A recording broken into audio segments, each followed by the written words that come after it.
सुमनसवन्दित सुन्दरि माधवि चन्द्र सहोदरि हेममयि मुनिगणवन्दित मोक्षप्रदायिनि मञ्जुळभाषिणि वेदनुते पङ्कजवासिनि देवसुपूजित सद्गुणवर्षिणि शान्तियुते जय जय हे मधुसूदन कामिनि आदिलक्ष्मि जय पालय माम्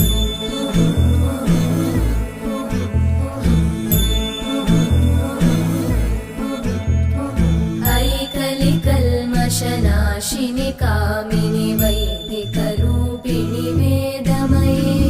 क्षीरसमुद्भव